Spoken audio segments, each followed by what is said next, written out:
bonjour! Quoi de mieux pour Pâques qu'un bon civet de lapin à la sauce provenchée? Mais non! Aujourd'hui, on fait des bombes de chocolat chaud. Bon, tout ce qu'on a besoin pour faire une bonne bombe de chocolat, ben c'est du chocolat. Et on a dit que c'était plus précisément une bombe de chocolat chaud. Donc ça va nous prendre un peu de mélange à chocolat chaud, quelques guimauves, parce que c'est un chocolat chaud, ça prend des guimauves, et de petites décorations de gâteau. Dans le fond, qu'est-ce qu'on veut démontrer avec ça? C'est les différents états de la matière. Hein? Des fois, on travaille avec de l'eau. On peut trouver l'eau sous forme liquide, donc on va la boire. Si on descend la température de l'eau, elle va geler, elle va donc devenir solide. Et si on la chauffe, ben, elle va se mettre à bouillir et ça va faire de la vapeur, donc l'état gazeux. On peut travailler le chocolat aussi dans ces différents états. Plus dur de trouver du chocolat gazeux, mais on va du moins pouvoir le mettre de solide à liquide et pouvoir le remettre en solide en le faisant geler. Ce qui va faire notre coque pour notre petite bombe de chocolat chaud. Donc pour commencer, pour faire la coque, on va prendre notre chocolat et on va le faire fondre. On va passer de l'état solide, on va l'amener à l'état liquide en le chauffant. Et pour faire ça, ben, on va travailler avec le troisième état que je parlais tantôt, qui est l'état gazeux. On va prendre de l'eau dans notre casserole, juste ici, qu'on va faire chauffer pour qu'elle devienne de la vapeur, et que ce soit la vapeur qui vienne chauffer notre plat qu'on met par-dessus notre bol. Ici, ça s'appelle un bain-marie. Donc, on va faire chauffer l'eau dans notre casserole, et là, faut pas trop l'amener chaude, faut pas la faire bouillir énormément, juste un petit frémissement sur l'eau. Fait qu'on demande à papa ou à maman de nous aider, et on fait chauffer notre eau comme ça. Pendant que l'eau commence à chauffer tranquillement, on va prendre notre chocolat, on va en prendre à peu près 200 grammes.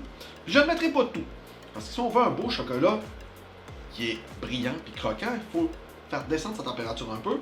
Fait qu'on va en prendre le 3/4.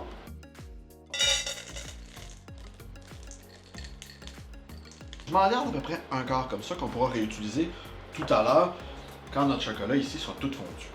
Donc, on attend que ça fonde.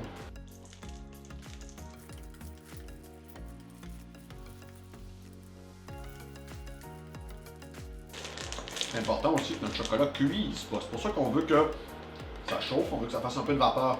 Ça vienne chauffer notre plat, mais pas trop, parce qu'on ne veut pas faire brûler notre chocolat non plus. Donc une fois que notre chocolat est tout fondu, on ferme le rond. On se tasse du feu. Et c'est là qu'on va ajouter le reste de nos pastilles solides.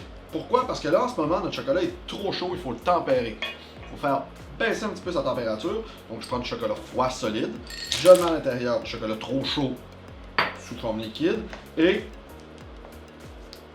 en fondant, notre chocolat va faire refroidir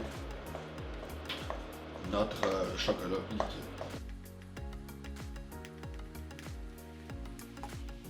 Donc, on va avoir besoin de moules en silicone avec des formes sphériques. On va venir mettre du chocolat à l'intérieur, mais pas rempli. On va en mettre, on va venir vider l'excédent parce qu'on veut, c'est vraiment des demi-sphères creuses. Et on va venir les démouler puis les recoller ensemble pour faire nos petites billes qu'on va pouvoir charger avec ce qu'on veut à l'intérieur. Donc maintenant, mon chocolat est complètement fondu. Je tasse ça ici. Je me prends une petite cuillère à mesurer. Et là, on va venir mettre une cuillerée de chocolat fondu dans chaque demi-sphère.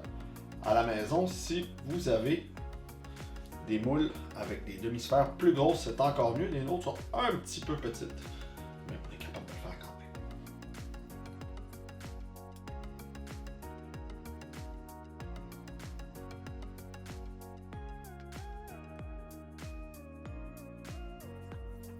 Avec le dos de ma cuillère, je viens juste écraser pour m'assurer que le chocolat recouvre tout le fond de ma demi-sphère au complet.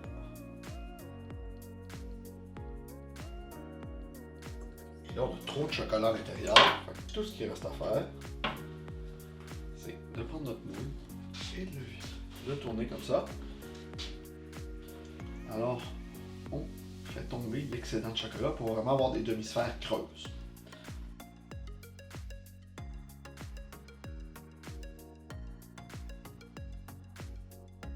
Et on envoie ça au congélateur. on a fait congeler nos demi-sphères en chocolat pendant à peu près une dizaine de minutes. Pendant ce temps-là, on a pu faire notre ménage, tasser tout ce qui ne nous servait pas. Si tu as remarqué, j'ai mis mon bol, mais à l'envers, sur le même chaudron avec de l'eau tantôt. La vapeur vient chauffer notre plat. Ça va nous permettre de faire fondre un petit peu nos coquilles pour qu'elles se soudent ensemble. Tu vas voir comment on va fonctionner. Donc, j'ai mis demi-sphère. Je vais en démouler la moitié. J'ai la moitié de démoulé. J'en ai laissé la moitié dans mes moules. Et là, on garnit comme on veut. C'est sûr qu'il faut que tu y ailles avec la grosseur de tes coquilles que tu as formées. Plus elles sont grosses, plus tu peux mettre du matériel à l'intérieur. Fait que nous, qu'est-ce qu'on fait? Un petit peu de poudre de chocolat chaud.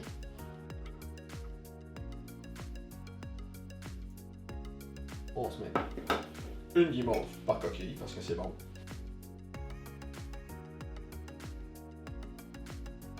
Et là, comme je te disais, tout ce qui reste à faire, on prend les coquilles, on y va doucement, on les met dessus. On n'attend pas trop longtemps, juste un petit peu. Donc, elle a déposé sur notre autre coquille. Et ça vient se fusionner comme ça.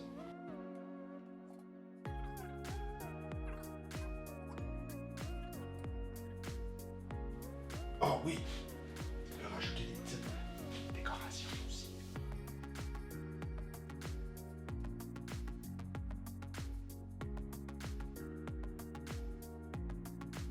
Et on envoie ça une dernière fois au congélateur, à peu près 5 minutes. Je vais oublier cette ici.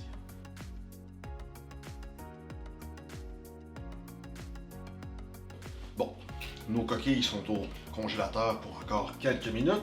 On a parlé d'un chocolat chaud, donc ça nous prend du lait. Donc pendant que tout ça refroidit, on se met à peu près une tasse de lait dans notre casserole. Et tout ce qui va rester à faire, c'est chauffer.